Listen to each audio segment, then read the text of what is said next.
New York State officials confiscated and euthanized a pet squirrel in one of the most egregious cases of government overreach ever. Let's talk about it. How's everybody doing? My name is Anthony Brian Logan, and today we got to talk about New York State officials confiscating and euthanizing not only a pet squirrel named Peanut, but also a pet raccoon named Fred. Now, before I go any further into the video, RIP to the animals. There was no reason, in my humble opinion, for this to happen.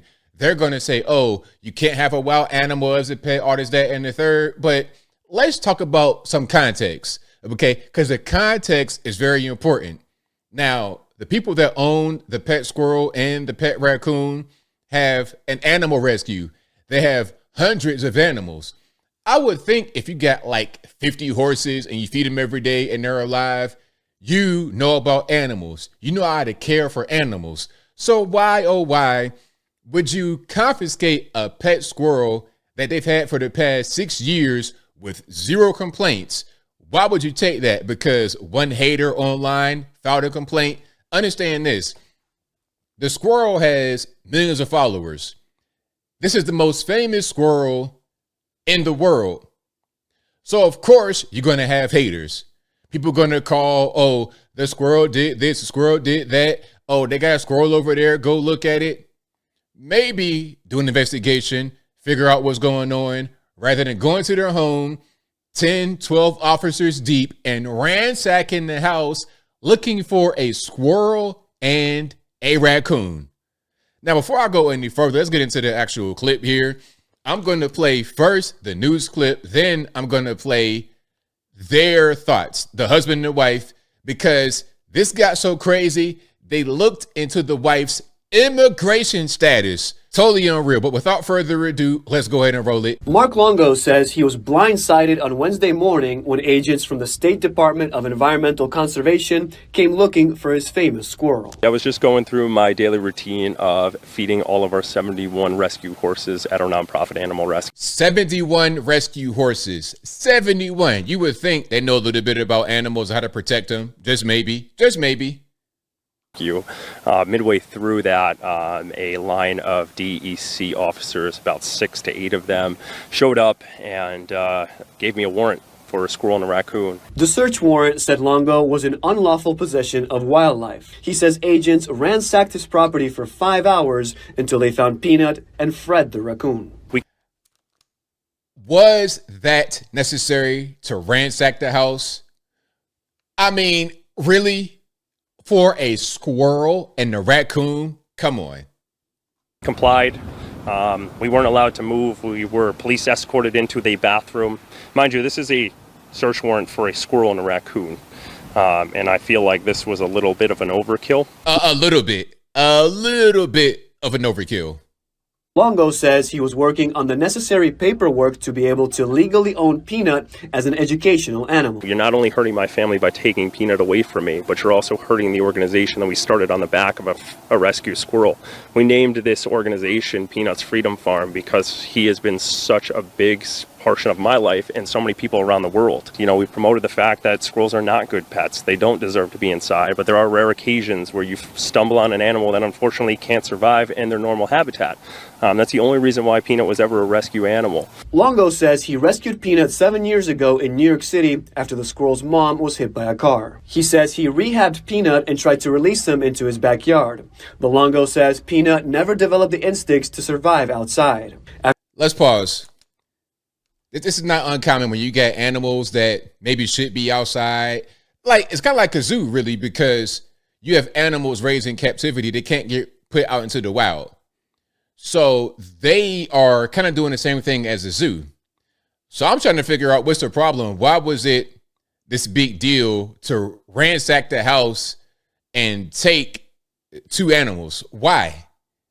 After Peanut was attacked by an animal and lost half his tail, Longo let Peanut live in his home. And then he became best friends with my cat. So that's when we turned to social media. We put some funny and silly videos out there, and the internet loved him. He became the world's most famous squirrel. Peanut racked up a combined 3 million followers on TikTok, Facebook, and Instagram. Longo says he believes Peanut's fame led to someone filing a complaint. I'm no expert in anything involving politics of the state, but they sent 6 to 8 officers to my house from Albany to confiscate a squirrel and a raccoon, and it was signed off on a search warrant. So just that in its sense to say that is one of the most shocking things I could say, in my opinion, is we just used resources and spent an entire day sitting 2 people who run a nonprofit animal rescue and treat them like criminals. Totally unreal. Now, we still got to hear from Peanut's owner and his wife in the more relaxed, casual environment where they give more details. But first, a word from our sponsor. Today's video is brought to you by Kalshi. Kalshi is the first and only legal prediction market in the United States of America.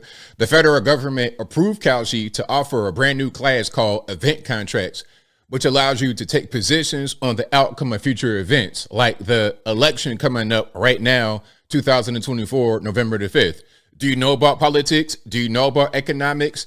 Put your knowledge to the test by placing the trade today. Kalshi is known for providing accurate forecasts of the aforementioned future events.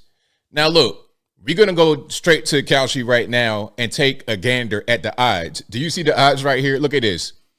63% in favor of Trump, 37% in favor of Kamala. Who's going to win the presidential election? Who do y'all think is going to win? Now, look, check it out. What I'm going to do is place a trade right now. It's super easy. Now, look, we're going to go yes on Trump winning the election. Okay, look, easy.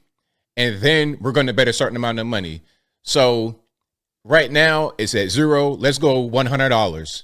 And you can see what the payout is going to be if we win, when we win, because we know Kamala is terrible.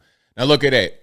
You go from 100 to 156. That's a pretty decent payout. Now you want to bet more, you want to bet less, whatever. Let's place a trade right now. Easy. Boom. And it's done. Just like that. Kalshi has already facilitated over 1 billion in trades and counting. The election markets, they're live right now. We just saw it on the screen. Sign up today using the link in the description. You can be part of something that was last mainstream and legal in the USA back in 1924. So sign up to Kalshi today and make your first trade today using the link in the description, kalshi.com/Anthony Bryan. And we're back. Let's hear from them to get a little bit more information about what's going on with this whole situation, which is totally, in my humble opinion, unnecessary for the officials from New York State to do. Check it out. We are going to continue to fight this battle. Again, we're not doing this to ask and plead and beg for money. That's not what this is about. We have a lot at stake here with our nonprofit and not finding the funding that we need to continue to help animals. So that's why we plead our case. Again, a lot of this fell on the back of a squirrel who is no longer with us because the government decided it was more important to take a squirrel and a raccoon away from a very good family and a very good environment. Guys, we can't go further into our legal action, talking just yet, but just know that we are moving forward in that process. We have a group of well-versed people putting together a very, very nice civil case at the moment. There is a lot of moving pieces in this puzzle. Let's pause for a second. Now, I hope they get all the money they can get, because this is most certainly a lawsuit moment. And you're seeing some of the distractions, some of the meme emojis and whatnot. It's because they're streaming on social media and you could donate like that on that platform. That's all that is. There is a lot of questions that need to be asked. Like I said before, in this raid, there should have been nobody asking my wife her immigration status. There is no reason to ask for cameras in the house.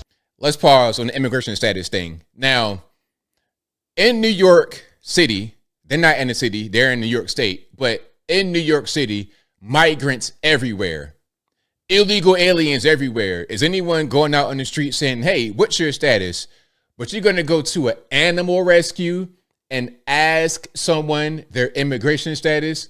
Tell me what's that got to do with the squirrel and the raccoon? How is that related to this at all? You came here for a squirrel and a raccoon and you raided my house for 5 hours. So you need to explain to us why that happened. And so there are a lot of unanswered questions that we want answers to. And if we don't get those answers, somebody better answer the bell when it comes time. This is not going to stop here. We're not going to allow this state to get away with it. And again, we are not politically affiliated with anybody. So for anybody to think that we're taking a side here, we are not.